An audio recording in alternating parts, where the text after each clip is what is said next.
자, 유신에 대해서 얘기할게요. 유신은 사실은 간단하게 뒤에 가서 얘기하겠지만 아까 얘기한 모든 게 다 유신 시대에 일어난 겁니다. 오케이. 그리고 동반성장했단 말이에요. 과학기술, 방위산업, 그럼 뭐 안보 다 만들어내고 북한하고 면전성, 북한하고 싸우지 않고 이겼죠. 김일성이가 왜 남침을 재침을 안 한지 아세요? 뭐 마음이 좋아서? 우리가 너무 세지니까 이길 가능성이 없어 못한 거죠. 박정희는 김일성하고 면성, 여러분 저 중국의 손자병 부부에 있어요. 면성, 싸우지 않고 땅포 너 할래? 겁먹고 도망가는 걸 면성이라고 그래. 박정희가 그래서 김일성을 이긴 거예요. 싸우지 않고. 그래가지고 이선근 박사, 아니 이선근이 아니라 마산 출신, 마산에 무슨 유명한 시 있잖아, 시인. 이은상 선생이 80년대 돌아가시기 전에, 얼마 전에 돌아가신 국회 부의장 하셨던 그 혁명 동지, 장경순 국회 부의장을 불러가지고 병상에서, 야, 이 사람아, 내가 죽기 전에 콕 남길 말이 있는데, 뭡니까? 박정희 대통령은 세종대왕과 이순신 장군을 합친 영웅일세. 왜 그러냐? 세종대왕은 정말 성군이지. 그러나 국민의 배고픈 문제를 해결하지 못했네. 이순신 장군 23전 전승인가요? 전승했지만 본인이 전사하셨다는가. 근데 박정희는 전사도 안 하고 나라 피도 안 흘리고 김일성이를 주저앉혀서 승리를 해서 재침을 막았자는가. 그러니 이건 아니 이 성과로 보면 너무나 명명백백하게 박정희는 이승만과 이순신을 합친 영웅이라고 해도 틀림이 없네. 그 말을 하셨다는 것을 기록으로 남겨 있습니다. 그래서 이 면전성을 제가 쓰죠. 그래서 유신 체제가 지금 우리가 그동안 문제라고 해왔던 그게 사실이라고 하면 어떻게 이런 성과가 가능했겠느냐. 왜 이런 질문을 던지는 사람이 없느냐. 저는 20년 더 됐어요. 이 질문을 던지고 지금까지 고민하다가 이제 드디어 정리가 됐어요. 오늘 가져왔는데 지금까지 한 얘기를 다 정리해보면 유신 시대는 용공 세력을 누르고 반경제발전 세력을 눌러서 정부의 집행 능력을 강화해서 한강의 기적을 일으키기 위한 수단이었다. 이렇게밖에 해석할 수가 없는 거예요. 그렇지 않으면 다른 방법이 없다고 봐요. 그 구체적인 얘기는 좀 얘기를 더 하겠지만 그러니까 이 기존의 학문 패러다임으로는 유신 시대를 절대 설명할 수가 없는 거예요. 특히가 재미있는 얘기가 뒤에 하나 있어서 이건 또 말씀을 하겠습니다만 세계사적으로 보면 어떤 일이 벌어졌냐. 70년대 한국이 유신을 통해서 분배도 개선하고 산업혁명을 완수할 때 전 세계는 그 당시에 뭘 했어요? 스태그플레이션이라고 그랬어요. 오일 쇼크 때문에 1930년대 세계 대공황에 버금가는 최악의 경제 상태를 70년대 10년 동안 전 세계에 겪었는데 대한민국은 완전히 전혀 다른 모양으로 등장을 했다 이 말이죠. 그러니까 이 질문을 정말 던지면 아니 이게 어떻게 가능한 거냐. 그래서 제가 사실 맨 밑에 있는 얘기는 제가 2005년에 터키의 경제자문단장을 맡아가지고 대한민국에서 하는 해외 지식 공유 사업이 있습니다. 첫 번째 회에 제가 터키를 한다고 해서 제가 그 단장을 맡아서 갔는데 터키라는 나라가 여러분 얼마나 대단한 나라 아닙니까? 뭐 옛날 오스만 터키에서 안 좋은 일도 많이 했지만은 대단한 강국이었고 문명을 일으킨 나라란 말이에요. 제가 사실 좀 겁이 나더라고. 그래서 가서 내가 이 우리나라의 성공 경험을 전수하라고 해서 오긴 왔는데 참 내가 무슨 얘기를 해야 될지 모르겠다. 그래서 여러분 한 20, 30명이 모였어요. 공무원들. 여러분들이 나한테 질문을 해봐라. 한국을 통해서 뭐 당신이 의아하고 알고 싶은 게 뭐냐 이거예요. 그거 쉽잖아요. 그게 딱 접근을 할 수 있으니까. 근데 담당 국장이 저한테 딱 두 질문을 냈습니다. 하나는. 첫째는 자기네가 2차 세계대전 이후에 경제개발 5개년 계획을 9번이나 한 나라다. 그리고 경제개발 계획에 대해서는 선수다. 한국도 와서 배워갔다. 그리고 앙카라에 가면은 월드뱅크 세계은행이 다 나와 있고 자기네가 경제개발 계획이 최고다 이거야. 그런데 지난 4, 50년 동안 자기네가 수출을 일으키려고 그렇게 해도 수출이 안 늘어난다 이거야. 근데 한국은 보니까 뭐 10년 만에 10배, 나중에는 200배까지. 아니 어떻게 이런 일이 가능하냐. 두 번째는 누구나 경제발전을 하려면 중소기업을 육성해서 대기업을 만들어야 되는데 그 기간 동안에 그렇게 애를 썼는데 없다 이거야. 중소기업의 성장을 안 한다 이거예요. 근데 한국을 보니까 20년 만에 중소기업이 다 재벌이 됐단 말이에요 이거. 세상에 이런 일이 어떻게 가능하냐. 여러분 질문 괜찮죠? 이 질문에 답만 하면 경작 박사 제가 드리겠습니다. 정말. 근데 제가 그 얘기를 딱 들으니까 안심이 딱 되더라고. 그래. 내가 박정희를 좀 알지. 근데 공부를 했으니까 어떻게 했어? 내가 어떻게 했는데? 그러니까 어떻게 하긴요. 못하는 기업 열심히 지원하면 성장하지 않아요? 1학년 1학년 열심히 지원하면 2학년 되고 키우면 3학년 될 거 아니에요. 그렇지. 수출 못하는 기업, 수출 못하는 기업 열심히 키우면 왜 그 2학년 되고 3학년 되고 열심히 3학년 나올 줄 알았는데 안 나오는 거 어떡합니까? 새마을운동 어떻게 했어요? 1학년, 2학년, 3학년이 있었습니다. 1학년은 기초마을, 아무것도 안 하는 마을. 2학년은 자조마을, 조금 자기 나름대로 하는 마을. 자립마을, 셀프 릴라이언트로. 자립마을은 3학년이야. 1, 2, 3학년이거든. 박정희가 뭐라고 그러는지 알아요? 저는 이렇게 3학년으로 3개학년으로 구별을 해서 지원하겠습니다. 그런데 저는 앞으로 자주하고 자립마을만 지원하고 기초마을은 지원하지 않겠습니다. 이랬단 말이에요. 그리고 그 다음에 또 중요합니다. 이 기초마을 사람들이 그 불평의 소리가 많이 들려오는데 I don't care. 전 그 소리 신경 안 쓰겠습니다. 여러분 이게 얼마나 놀라운 이 말씀입니까? 제가 그 얘기를 했죠. 거기서. 아 그래? 그러지 말고 수출 제일 잘하는 기업 이 앞에 세우고 제일 못하는 기업 저 뒤에 세워서 여기부터 지원해라. 깜짝 놀라는 거예요. 이 사람. 그 다음 중소기업체 성장률 제일 빠른 중소기업 이 앞에 세우고 제일 필비를 내는 중소기업 저 뒤에 넣어라. 여기부터 지원해라. 그 다음에 무슨 얘기를 하겠어요? 그러면 저 뒤에 있는 것이 다 앞으로 달려올 것이다. 그렇지 않으면 당신들이 하는 식으로 맨 앞에 못하는 기업, 못하는 중소기업을 놓고 하면 전부 다 못하는 중소기업으로 내려갈 거다. 알아듣는 것 같아요. 그러고 나서 답이 뭔지 아세요? 그런데 우리가 그거 못하거든요. 왜? 우리 사회민주주의라는 걸 해서 우리 사회주의를 하기 때문에 가난한 사람 먼저 도와야 돼요. 제가 이 얘기를 아프리카 북부의 튀니지아라는 데 가서 아프리카 북부 7개국 공무원들 모아놓고 꼭 같은 얘기를 했어요. 근데 그 아프리카에 여자 공무원들, 그 센 공무원들이 많더라고요. 강의를 들었는데 제가 이 얘기를 하고 나니까 입에 거품을 덤비는 거야. 우리의 이념하고 안 맞다 이거예요. 아프리카 지금 카이로가 그 어느 나라에 카이로 있네. 그 이집트 다 그 사회주의잖아요. 그거 전부 다. 이게 여러분 그래서 이런 거를 생각을 해보면 우리나라가 얼마나 놀라운 일을 했으며 그 왜 그랬을까? 이것에 대한 질문을 안 하면 한국 지식인이 아니야. 경제학자도 아니고 제가 보기에 정치학자도 아닌 거예요. 이 문제를 방치하고 말이에요. 민주주의 안에다 민주주의가 우리 목적입니까 인생에? 민주주의는 잘 살기 위한 수단인 것이죠. 정치라는 게 우리가 먹고 살고 번영하기 위해서 우리가 만드는 제도지. 그게 무슨 하느님이에요? 그게 박정희는 끝없이 궁극적 민주주의가 필요하다. 그게 그 얘기예요. 제가 이해하는. 근데 지금도 계속 민주하고 있는데 그게 오늘 우리가 잘 살고 잘 살게 먹여주고 있느냐, 그거예요. 자, 그래서 이게 다시 보입니다. 이 왼쪽은 한국이고, 저건 미국이에요. 미국 70년대. 잘 보면 이건 미국이 이런 데이터를 가지고 보는 사람이 없어요. 60년대에서부터 이게 2020년까지 했는데, 여기 이 파란 거 있잖아요. 이게 내려오죠? 60년대까지는 내려오다가, 60년대 말서부터 그냥 쫙 올라가, 성장률이.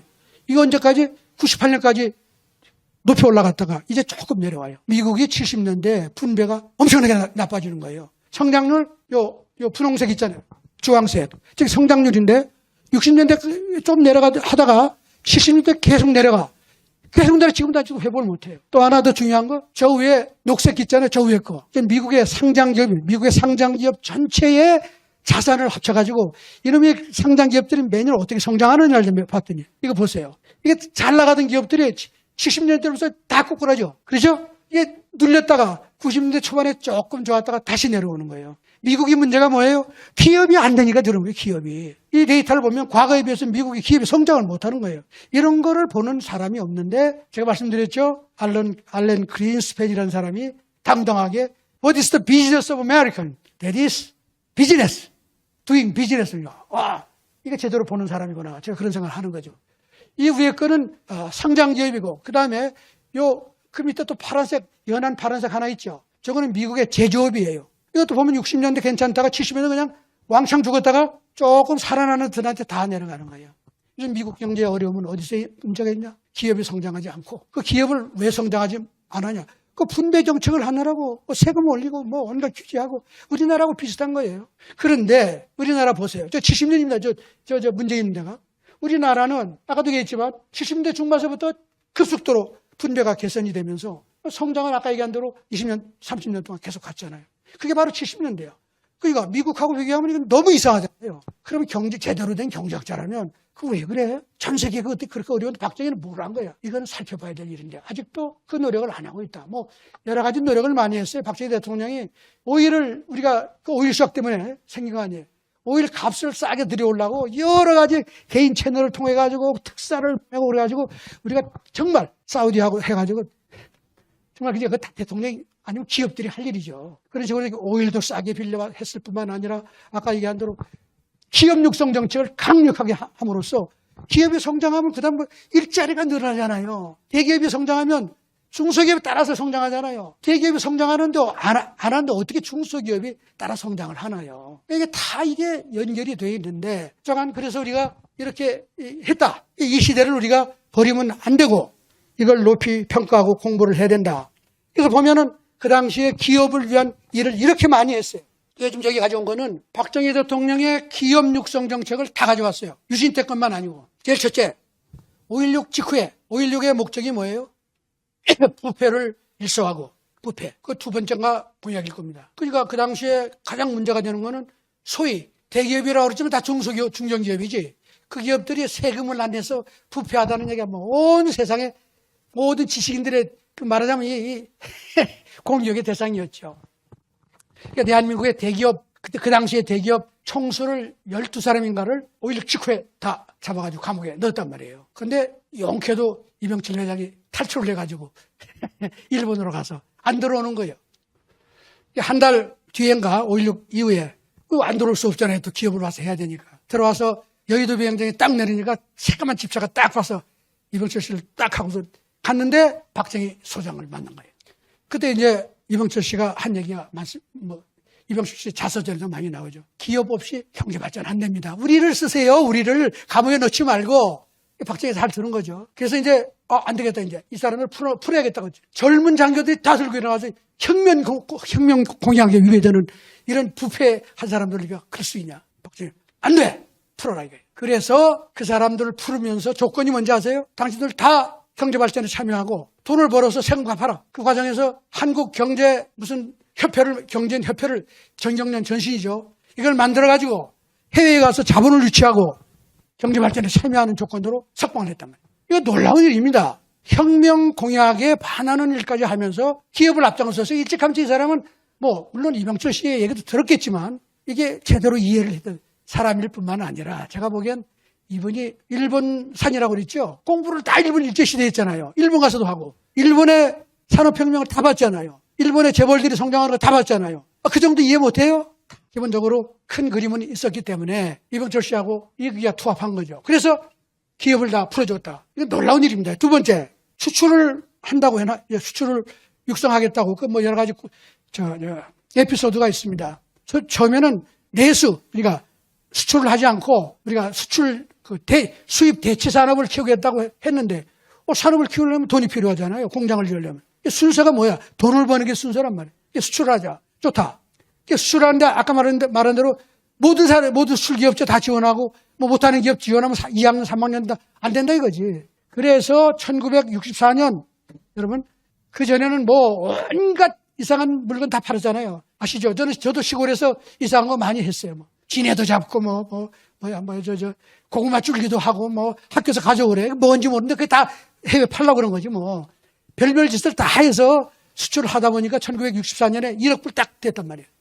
그 1억 불 되던 날 대통령이 눈물을 흘리고 했다는 얘기도 이미 다 기록에 나와 있습니다. 그리고 나니까 상공부에서 각각 이 날을 기념해서 내년 수출의 날 행사를 합시다. 그래서 11월 30일을 수출의 날 행사로 잡아가지고 했단 말이에요. 그런데 놀라운 것은 대한민국의 모든 수출 기업이 매년 11월 30일이 딱 되면 무슨 일이 벌어지냐 알아요? 전부가 등수가 나요. 등수. 무슨 등수? 수출 금액에 따른 등수가 나온다 이 말이에요, 여러분. 그걸 누가 해요? 한국은행의 똑똑한 여성 회원들.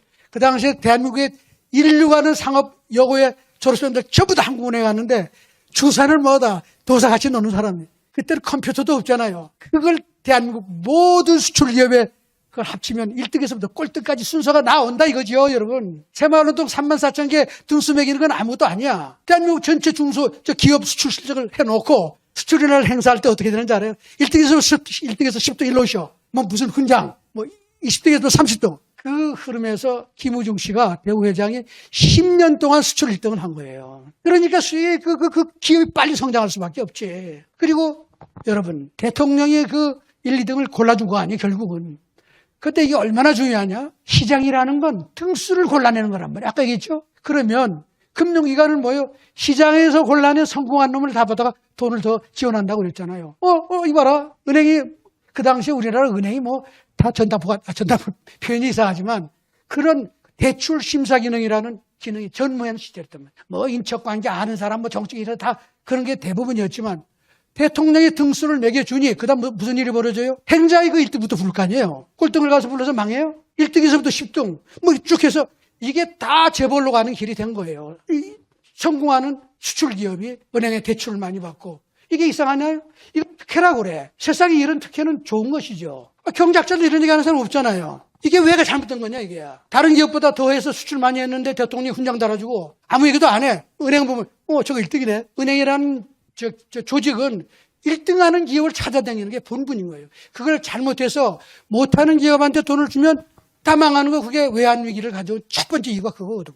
근데 정부가 나서서 매년 그래도 여러분 매년 1등에서부터 꼴등까지 이걸 하니까 그때 어떤 일이 벌어진지 알아요? 어떤 기업은 이 컨테이너에 배추 같은 걸 싣고 가서 해외 가서 이게 수출했다고 거짓말하는 데가 나오고 그랬어요. 근데 돈이 들어와야 되니까 엄정하게 달러 금액을 받은 걸 가지고 카운트를 하니까 아무도 승복을 안 할 수가 없는 거예요. 그러니까 이게 10년 넘게 가기 시작을 하니까 여러분 대한민국 수출이 뒤집어지지. 대한민국에서 기업을 하려면 서울상대 경영과 나온 사람 수출을 하겠다. 해외 어디를 가서 수출을 많이 하는 것만이 살 길이야. 그 외에 다른 방법이 존재하지가 않아요. 이게 10년, 20년이 갔으니 수출이 200배가 될 수밖에 없잖아요. 이 이치를 알아야 돼. 근데 뭐 수출 무슨 금리 어떤, 그거는 물론 기본적으로 해야 되지만은 사람이 목숨 걸고 4대양 5대양 4대주, 4대양 5대주, 6대주 오지를 가서 그 아프리카까지 가서 하면서 말이야. 김우중 씨가 이루는 그 전 세계, 김지스칸, 그 네트워크가 그래서 만들어진 거다, 이 말이에요. 그 모든 젊은 사람은 김우중이를 배우는 거죠. 김우중이라는 사람이 대한민국의 수출에 뿌린 그 전설 같은 그 기여는 아무도 카운트를 잘 못하는 거예요. 노하우가 얼마나 많아. 그 사람 노하우 따라서 다 한 겁니다. 근데 뭐 망하니까 다 버리지만, 여러분. 그래서 수출을 할 때 새마을 운동과 꼭 같은 거예요, 이게. 그리고 그뿐이에요. 83 조치. 여러분, 이게 유신하기 바로 그 해인데 8월 달에 이걸 한 거예요. 이게 기업들이 상장을 빨리 하는 과정에서 부채도 많이 지고 그랬지만 우리나라 은행이 또 문제가 많았단 말이에요. 근데 아까 얘기한 대로 은행권이 약하기 때문에 사채를 안 쓸 수가 없어서 민간 사채를 많이 썼는데 금리가 30, 40%씩 하고 그래서 심지어는 나쁜 사람들은 기업주가 자기 돈 사채로 해가지고 자기 회사에 줘가지고 자기 또 30, 40% 받아먹는 악덕 기업인도 있고 기업이라는 게 왜 또 그런 사람이 없겠어요. 그런데 전반적으로는 기업이 완전히 어렵게 됐단 말이에요. 그리고 오일 시황이 70년대 초반에 왔지만 그 71년인가 아주 그 초기에도 사우디가 말이에요. 오일 값을 올리기 전에 미국하고 신계기를 하면서 그 달러 베이스로 안 하고 다른 걸로 하겠다고 그래가지고 이 오일 시장이 아주 불안했어요. 그러니까 우리나라가 아주 그 국제금융 쪽에서 아주 불안한 상태였단 말이에요. 그래가지고 전경련에서 계속 그때는 협조를 많이 했으니까 이게 기업이 다 망한다고 이래가지고 83 조치를 했단 말이에요. 83 조치란 게 그 사채를 유예를 하고 그 공금융권으로 돌리고 이렇게 하는 조치를 한 거죠. 이거 가지고 또 이게 사유재산권 제도를 침해했다고 또 경제학자는데 사실은 그런 얘기를 피상적으로는 할 수 있어요. 근데 아까 얘기한 대로 대통령이 가지고 있는 비상대권에 의하면 이런 정도 일을 할 수가 있는 거예요. 이게 법적으로 문제 있는 게 아닙니다. 그런데 그렇다고 잘했다는 건 결과를 보고 해야 될 거 아니에요. 그래가지고 어떻게 했냐. 이렇게 해가지고 대한민국 기업들이 부채가 완전 죽은 거예요. 물론 그 대신에 사채 시장에 돈놀이 하던 사람들이 피해를 많이 봤죠. 그 사람들 우리 무시할 수는 또 없지만은.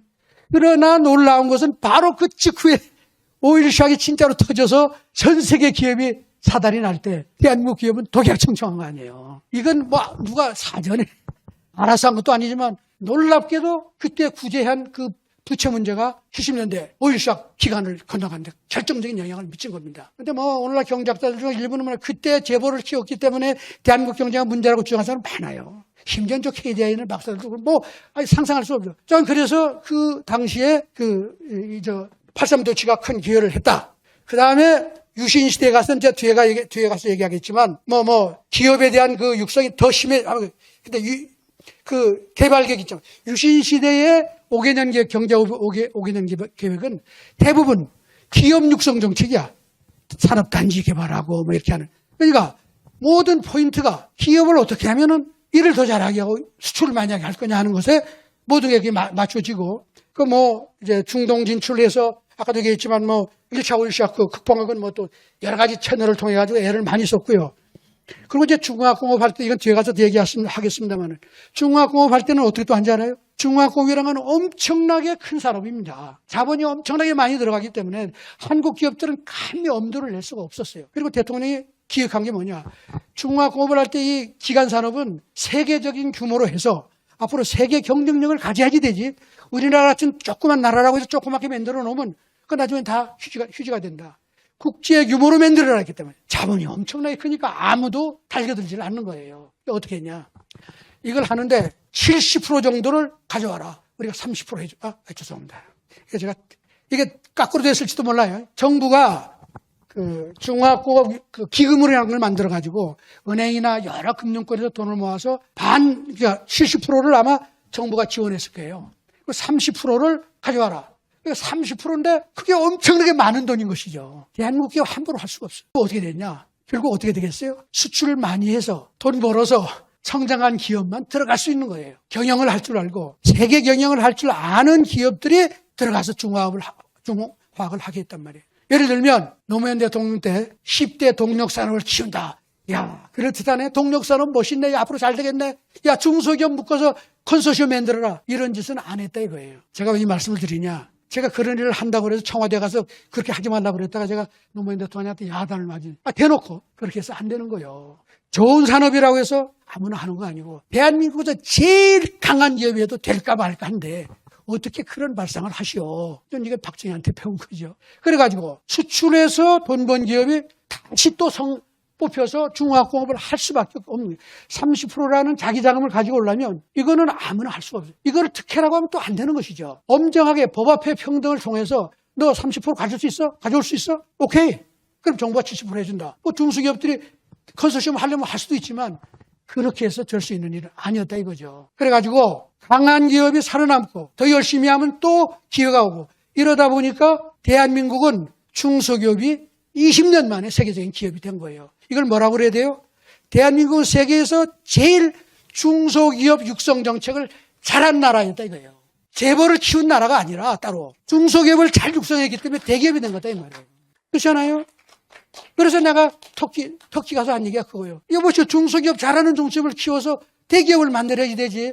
못하는 중소기업만 맨날 이쁘다고 하면 그게 성장하겠느냐. 근데 우리는 열심히 하면 그게 대기업까지 가는 길이라고 모든 믿기 만들었고. 그런데 오늘날은 어때요? 대기업 규제하죠. 중소기업도 500인, 300인 이상만 되면 지원 안 하고. 그것도 무슨 가업 상속 60% 상속세 받아먹고. 이러니 중소기업이 성장을 할 수가 없죠. 그리고 중소기업 지원을 어떻게 하는지 알아요? 그저 꼭 같이 지원하는 거야. 정부에서 중소기업 지원 기금 딱 주면 은행은 눈 딱 감고 N분의 1로 딱 놀아서 그만이에요. 골치 아프잖아요. 성과평가하고 하는 거 얼마나 골치가 아파요. 그냥 놀아주니까 매년 그냥 하는 거죠. 우리나라는 말은 중소기업을 육성한다 그러지만 중소기업 육성 정책이 없는 나라예요. 뭐가 있어? 그저 중소기업으로 먹고 살기 편하게 만들어주는 사회정책을 열심히 하고 있는 거예요. 그러니까 중소기업에서 그동안 성장해서 대기업 된 기업이 하나도 없잖아요. 오늘날 재벌은 전부 다 박정희 시대에 있었던 기업이고 기껏해야 IT 산업에 네이버, 카카오 몇 개 있죠. 이거는 최근에 새로운 기술 혁신 때문에 생긴 것이고 대부분의 기존 재벌은 전부 다 30, 40년 전, 50년 전에 생긴 기업이니 아니 반성도 안 해. DJ 정부에서 무슨 육성산업, IT 무슨 기업 육성 정책, 이명박 대통령 때 녹색 성장 산업, 노무현 때 대통령 때 동력산 10대 동력산 온갖 하며 돈 썼지만 하나도 효과가 제대로 없잖아요. 반성도 안 해. 근데 그 산업, 그 정책이 대부분이 뭐냐? 성과를 별로 중시 안 하고. 이름만 동력산업 딱지, 이름만, 녹색산업 딱지를 붙이면 다 지원하는 거지. 그러니까 먹고 다 그냥 자빠지는 거예요. 죄송합니다. 이게 제가 괜히 그냥 얘기를 많이 해서. 그러니까 이게 우리 새마을운동 아까 제가 말씀을 드렸어요. 그리고 이제 허문칸 얘기도 하고 그랬죠. 그러니까 대통령 시절은 기업주의가 빛나는 시대였다. 그리고 유신이라고 하는 거는 이런 정책을 하려면 민주주의 국가에서 못한단 말이에요. 소위 민주주의라는 게 요즘 민주주의가 특징 중소기업이 더 많으니까 다 중소기업 잘한다고 대기업 다 죽이려 하잖아요. 그런 상태에서 어떻게 이런 정책을 하겠어요. 이런저런 그리고 연공 그런 사람도 많고 그러니까 이런 거를 묶어서 정리하고 통제하지 않으면은 산업정책도 못하고 국가발전 정책 못하겠다고 하는 문제의식 하에서 경제적 차별화를 하려면 집행력도 있어야 되고 그러니까 유신을 할 수밖에 없었다 이렇게 보는 거죠. 근데 유신을 해야 될 이유를 측근한테 설명한 게 하나도 없어요. 우리 대통령님이 그렇게 말이 없는 분이야. 내가 이래 해서 하는 이런 말 일레버레이션 구현하는 일이 없어요. 내가 이거 해야 될 것 같네. 이런 식으로 간명하지만은 단호하게 일을 했기 때문에 하는 사람이 이 대통령이 왜 했지? 이것에 대한 그거를 기억하는 사람이나 주장하는 사람이 없고 그냥 아이고 안 했으면 좋겠다만 하는 것이죠. 근데 제가 보기에는 이런 여건을 놓고 보면 아하 이게 유신 같은 정치 체제를 안 하고서는 경제를 살릴 수가 없다 하는 그런 기본적인 생각을 했을 것이고 아까 우리 김 대표도 얘기했다시피 그 당시에 대부분이 경제학자들 야당은 아까 비교 우위론이라는 걸 내걸고 중소기업을 열심히 해야지 된다. 농업을 열심히 해야지 된다. 왜? 지금 당장에 그게 우리나라에서 제일 많이 하니까 그게 우리의 비교 우위인가 보다. 그걸 열심히 하자고 그랬지만 박정희는 아니야. 농업도 뛰어넘을 수가 있고 중소기업, 노동집약적인 중소기업도 뛰어넘을 수 있다고 하는 아까 고차원적인 복잡 경제 사상을 가지고 유신을 하게 된 게 아닌가 하는 것이요. 그래서 이 중화공업이 너무나 여러분들 교육적인 게 뭐냐면 이게 73년 연두 기자회견으로 천명을 합니다. 그런데 이런 중요한 정책을 각이나 국가 부처가 관여하지 않고 대통령이 갑자기 연두 기자회견하면서 나 앞으로 중화공업 하겠다 이렇게 하는 건 세상이 약간 죄송합니다. 이게 돌출적인 거죠. 외국 기자들도 이게 뭐냐? 그 근거가 뭐고 이런 있잖아요. 아무것도 중에 딱 깃발을 들었단 말이에요. 야, 그래서 제가 잘 아는 김모 비서관입니다. 이걸 직접 했던 분은 이건 혁명이다. 왜 혁명이냐? 이런 겁니다.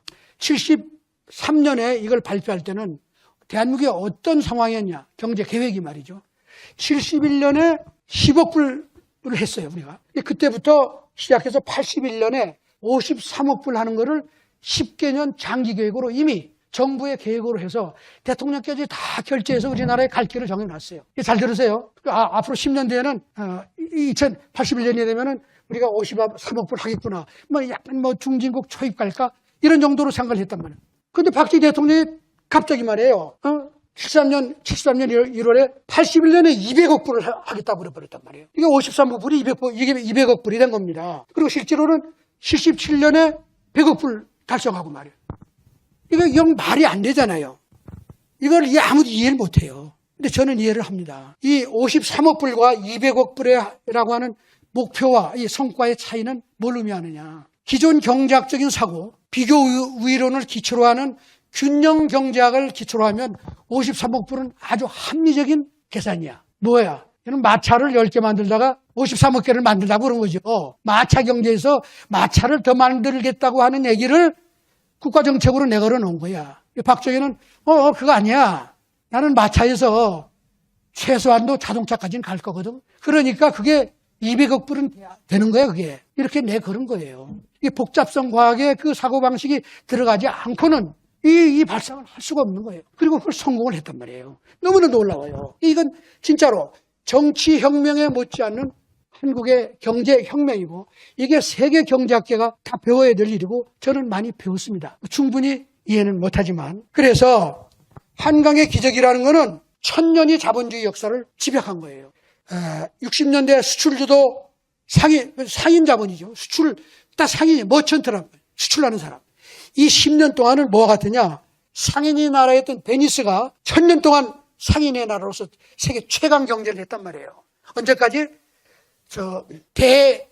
대서양을 통한 그 항로가 개척되기 전에는 지중해 강자로서 베니스가 거의 800년 가까운 세월을 완전히 상인들이 정치를 하고 상인들이 군인을 하고 또 나가서 사업을 하고 군대 나갈 때 상인들 또 이 노젓는 사람까지 전부 다 장사 보따리를 들고 가서 했단 말이에요. 이거 놀라운 나라입니다. 근데 이 나라가 그 당시 한 7, 800년 동안 서구의 최강자랬단 말이에요. 그래서 그 로마의 교황청이 꼼짝 못했어요. 그리고 오스만 터키를 가서 잡아가지고 꼼짝 못하게 하고, 물론 나중에 나폴레옹한테 이제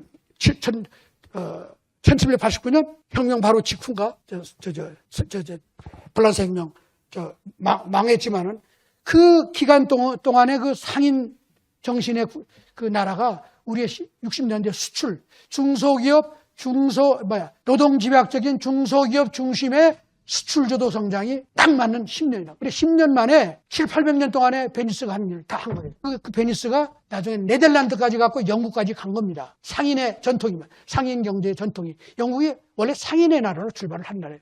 대서양 다 지배하고 그랬잖아요.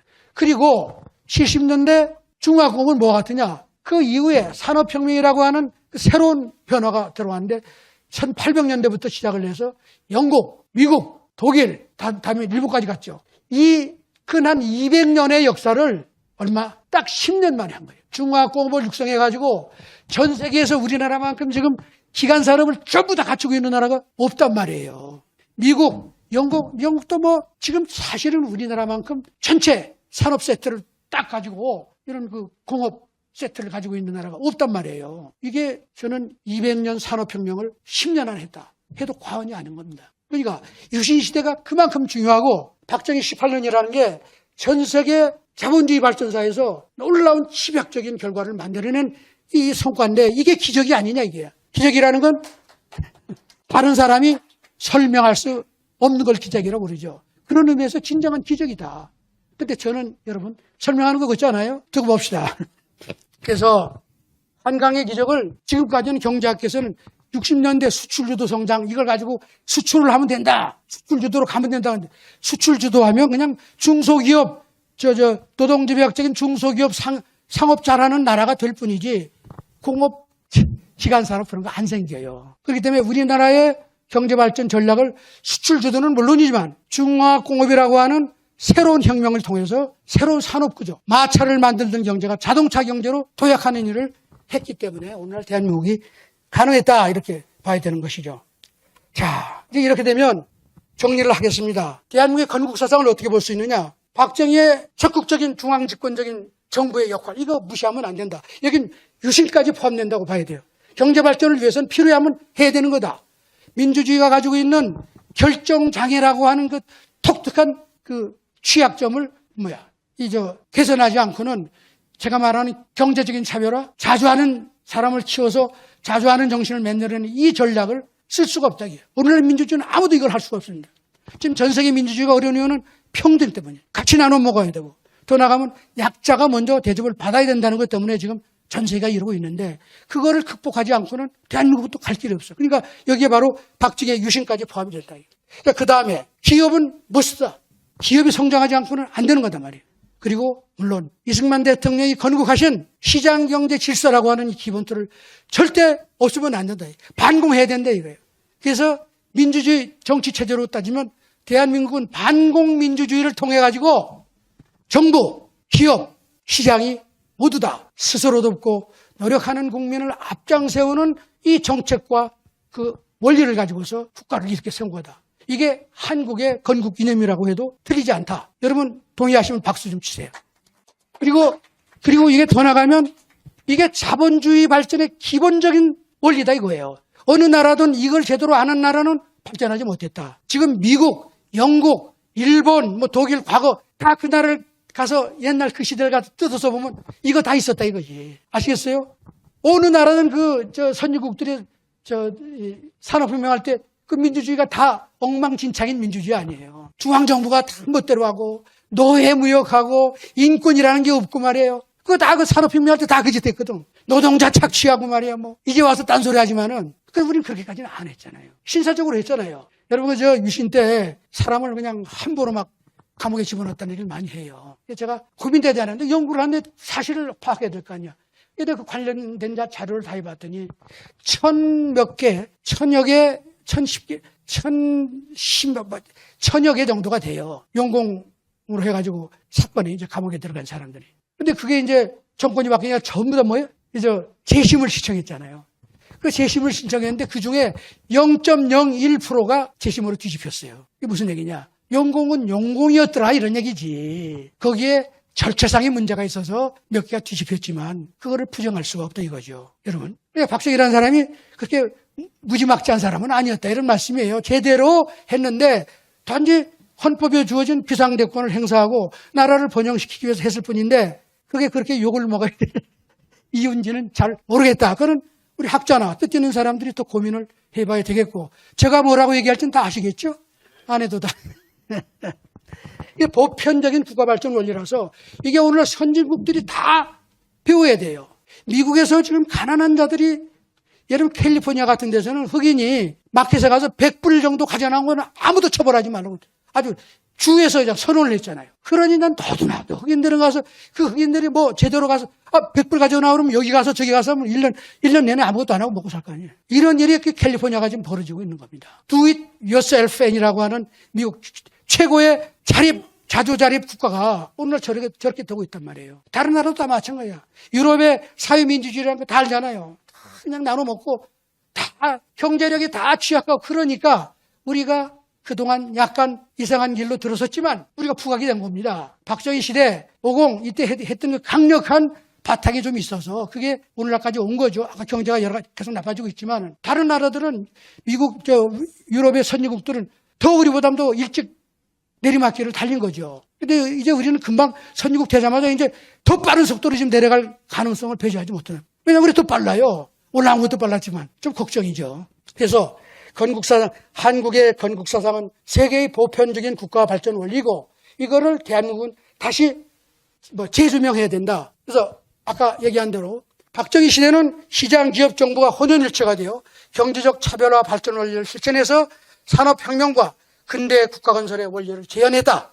그런데 560, 그래서 그걸 좀 보면 560까지는 기업주의가 대통령이 돌아가신 다음부터 5공화국에서 어떤 일이 벌어진지 아세요? 5공화국의 정부의 이념이 뭔지 아십니까? 정의구현이라고 내걸었어요. 좋은 거 아니에요? 정의구현하고 헌법에도 정의가 어떡저떡 했잖아요. 50정부의 깃발이 정의구현, 정의사회구현이라는 말은 뒤집어서 얘기하면 박정희 시대가 정의롭지 않다는 선언을 했다는 사실을 아무도 몰라요. 말로 해가지고 박정희 시대를 청산하자고 얘기 안 했지만 이미 분위기는 박정희는 정의롭지 않은 시대였기 때문에 우린 정의사회를 구현하겠다고 선언한 게 50이었습니다. 그러나 박정희 대통령이 깔아놓은 고속도로는 너무 탄탄하기 때문에 그걸 어찌할 수가 없어. 그 고속도로 위를 달린 겁니다. 그래가지고 3조 호황이 온 것이고 3조 호황이라는 건 뭐예요? 우리가 중앙국업 다 만들어 놓으니까 3조, 금리, 환율, 또 하나 뭐야? 유가가 떨어지니까 그냥 대한민국 중앙국업이 전부 다 살아나가지고 5,000년 대한민국 역사에서 최초로 경상수지 흑자. 그거 너무 많아가지고 이걸 어떻게 처리할지 모를 정도의 그 시대를 50 말에 했단 말이에요. 이게 다 박정희의 영향이고 물론 이걸 지켜낸 50에도 큰 공이 있다고 보지만은 50이 들어와서 대한민국 대기업 규제 정책을 다 들어왔어요. 오늘날의 대기업 규제 정책의 근본이 다 50에 들어와서 만들어졌고, 수도권 균형 정책이라고 그래서 수도권을 다 규제하고 지방으로 다 가라고 하는 이 정책이 그 당시에 들어왔고, 오늘날 우리나라의 질곡을 만들어낸 몇 개 중요한 정책이 다 그때 들어왔단 말이에요. 다 모르고 있어요. 그게 지난 40년 동안 한국 경제를 계속 밑에서 제도적으로 이걸 끌고 가고 있는 것입니다. 그러나 이미 우리는 중진국을 뛰어넘고 이제 중진국을 갔기 때문에 한국은 그냥 간 거예요. 근데 민주화 이후에는 이제 본격적으로 아까 얘기했죠. 헌법 119조 2항이 등장하고 1항은 잊어버리고 기업을 잡아라. 기업 잡는 것이 경제를 정치화하고 모든 사람을 평등하게 만드는 길이다. 그때 제1항의 기업이라는 게 기업의 자유와 창의를 북돋는다는 이 중요한 사실을 다 망각하고 민주화 이후에 우리가 뛰어오다 보니까 아까도 보여드렸지만 기업 성장은 계속 약화되고 결국 외환위기가 온 것입니다. 그러면서 더구나 민주주의가 소위 자유가 지나쳐서 방종으로 가기 시작하면서 정부 대통령의 권한이 그냥 완전히 무력화되는 거예요. 집행력이 다 사라지는 거예요. 여러분 지난 3, 40년 동안 대통령이 무슨 힘을 쓸 수가 있었습니까? 국회의원들이 다 힘을 가지고 있단 말이에요. 이게 다 국회의원들이 다 만들어낸 겁니다. 법을 통해서. 비상대권도 거의 다 없었어요. 제가 윤 대통령 취임할 때 정급하면 비상대권을 쓸 수밖에 없지 않느냐 이런 얘기를 가끔 했는데 비상대권이라는 게 하고 나면 바로 국회에서 뒤집으면 그냥 그 다음날 없어지는 거예요. 아무리 힘이 없죠. 대통령이 아무 일도 하지 못한다. 그러니까 우리의 건국기념인 정부의 기능이 사라지는 거예요. 기업주의는 이미 50 때부터 대기업 규제 정책이 들어오면서 기업주의가 퇴색하기 시작을 한 겁니다. 산업정책도 퇴색하고. 그래서 오늘날 민주화 시대 이후에는요. 대한민국의 경제정책이라고 부를 만한 정책이 없어요. 경제정책의 핵심은 뭐예요? 스스로 돕고 노력하는 기업이 대접을 받아야 그게 경제정책이라는 말을 붙일 수가 있어요. 열심히 노력하지 않는 기업들이 돈을 놀아먹고 편안하게 지내는 정책은 소위 사회정책, 분배정책에 해당한다. 지난 30년 동안 대한민국에는 사회정책을 전부 다 국회에서 경제정책이라고 거짓말을 하고 있는 거예요. 무슨 얘기인지 아세요?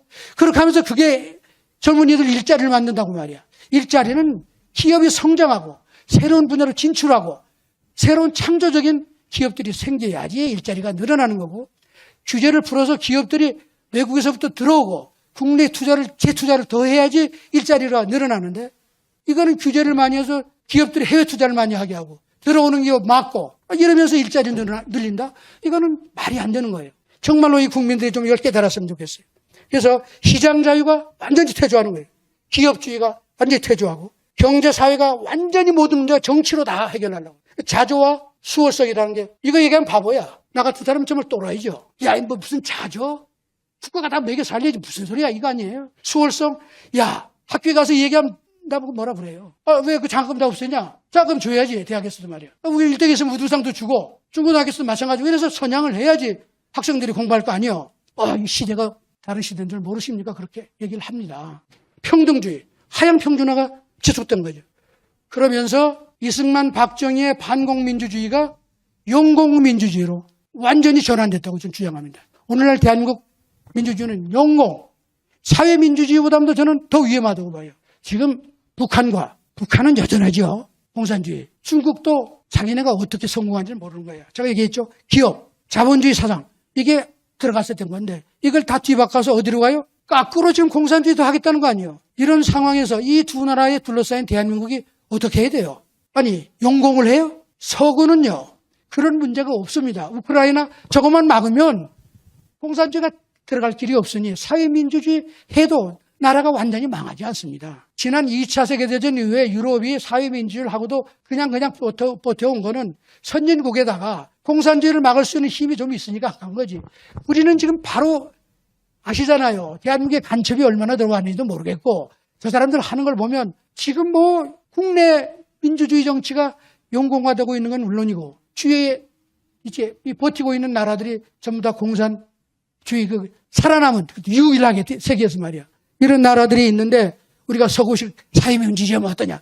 저는 대단히 위험천만하다고 봅니다. 그래서 이승만 박정희의 이걸 반국민주의라고 붙였는데 이 민주주의를 다시 재현해야 된다. 어떤 방식으로든. 그런데 문정부 들어와서 한국의 건국사상은 완전히 폐기가 된 겁니다. 그리고 용공민주주의가 만개한 거죠. 그냥 갔으면 어떻게 될지 모를 일 아닙니까? 윤 정부가 들어와서 천만다행으로 자유를 그렇게 많이 부르짖었어요. 좋아요. 정말 좋습니다.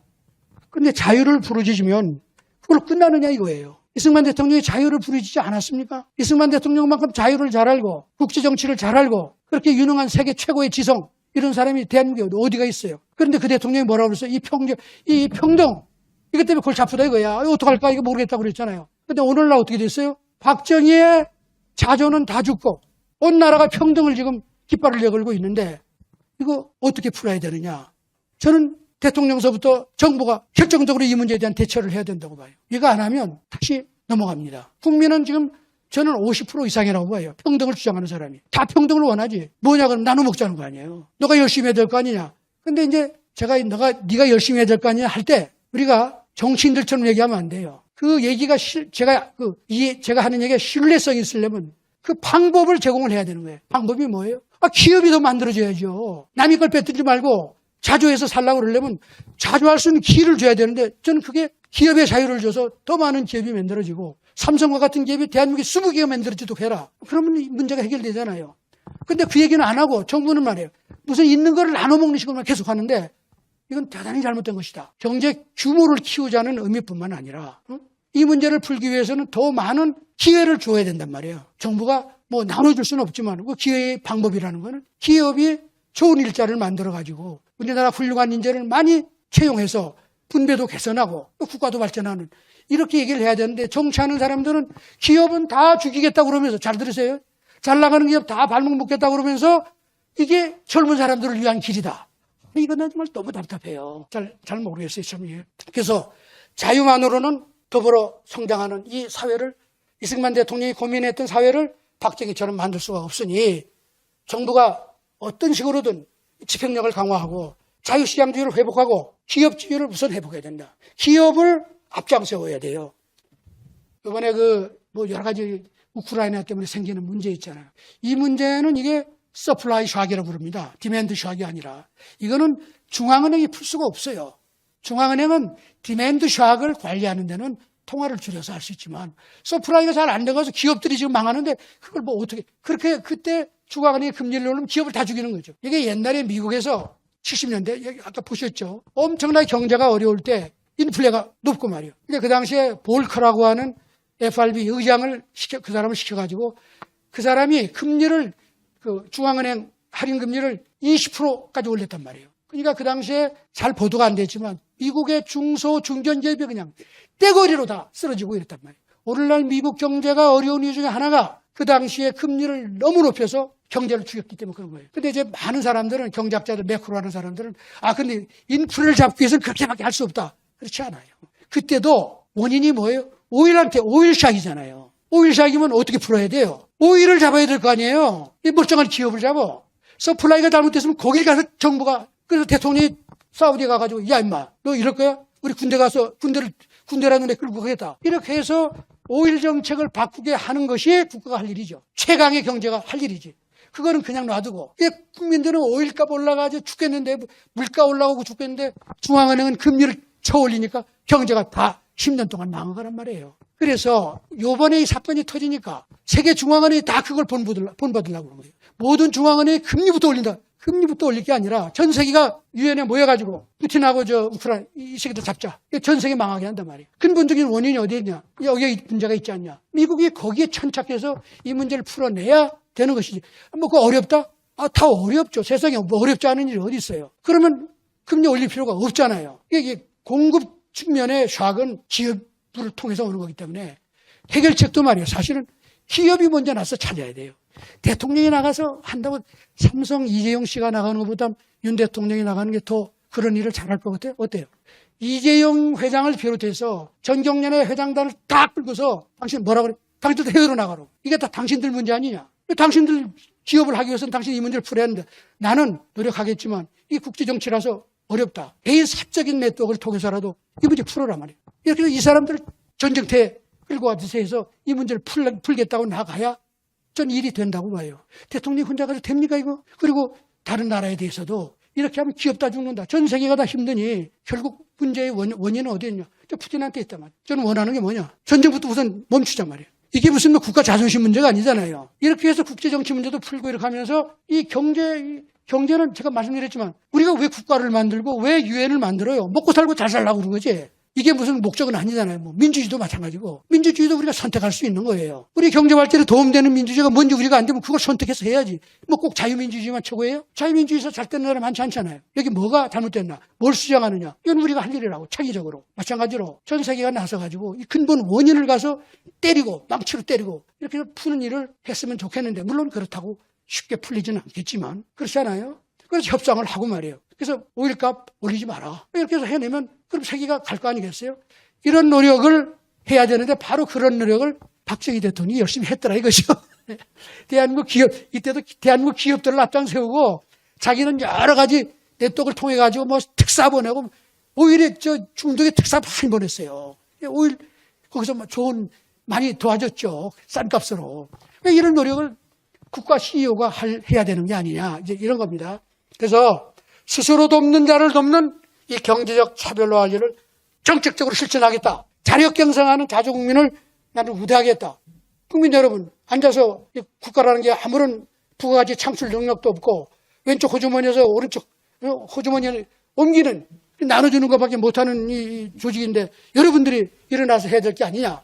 박정희 서울대학 졸업생들한테 한 얘기를 좀 해야 될 거 아닙니까? 평등 좋지만은 그게 그냥 결과를 나눠준다고 될 일도 아니고 열심히 합시다.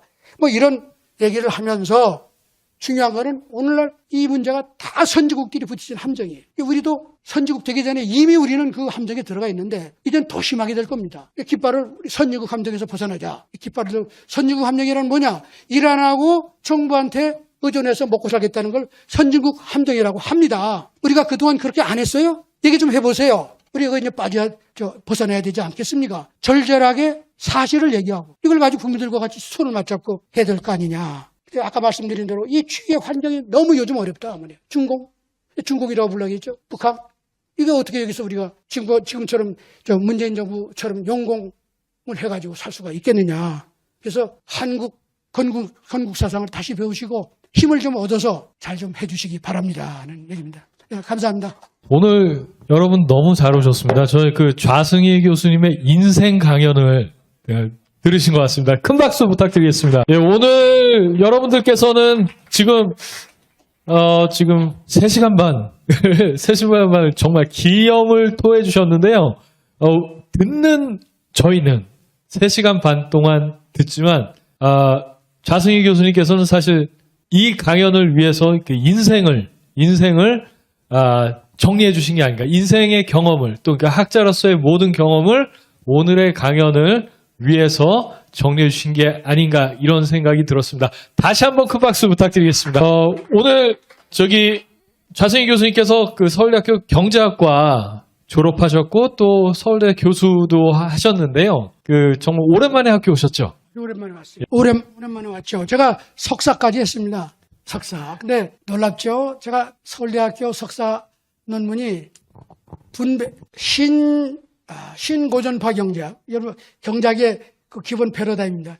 신고전파 경제학의 분배 이론에 대한 비판적 고찰이라는 것을 제가 석사 논문으로 썼습니다. 그런데 이게 40년이라는데 똑같은 문제를 가지고 제가 지금 고민하고 있는 거예요. 그 당시에 성장과 분배는 어떻게 결정이 되나. 좌파들이 그렇게 들썩이는데 서울대 경제학부가 여러분 완전히 대한민국 좌파 운동의 본거지였거든요. 제가 그 본거지 가운데 있었기 때문에 제가 잘 알죠. 근데 오늘 와서 또 똑같은 얘기를 하게 돼서 감회가 깊습니다. 제가 좌승희 원장님 존경하는 이유가 있습니다. 경제학자분들 많이 계신데 좌 원장님께서도 말씀하셨지만 특히나 미국에서 공부하신 분들 중에서는 시장에 맡기면 다 된다. 그러니까 시장이 하나의 아주 훌륭한 도구인 건 맞습니다. 그런데 시장이 제가 보기에도 완벽하진 않거든요. 근데 많은 경제학자분들이 시장 자체가 완벽한 것처럼 이해하시고 접근하시고 모든 문제를 그냥 시장에다 맡기면 다 해결될 것처럼 말씀을 하시는데 대한민국의 경제 발전은 절대로 그렇지 않았습니다. 그러니까 박정희 대통령께서는 시장을 창조하셨거든요. 그렇기 때문에 일반적인 경제학으로는 이해할 수 없는 발전인데 좌승희 원장님께서 이 부분을 아주 정확하게 짚어주시더라고요. 그래가지고 정말로 감사했습니다. 그리고 오늘 특별히 반공민주주의, 용공민주주의 이 단어는 좌승희 원장님께서 직접 만들어주신 단어죠. 예. 오랫동안 제가 오래전서부터 이게 왔었던 얘기입니다. 그래서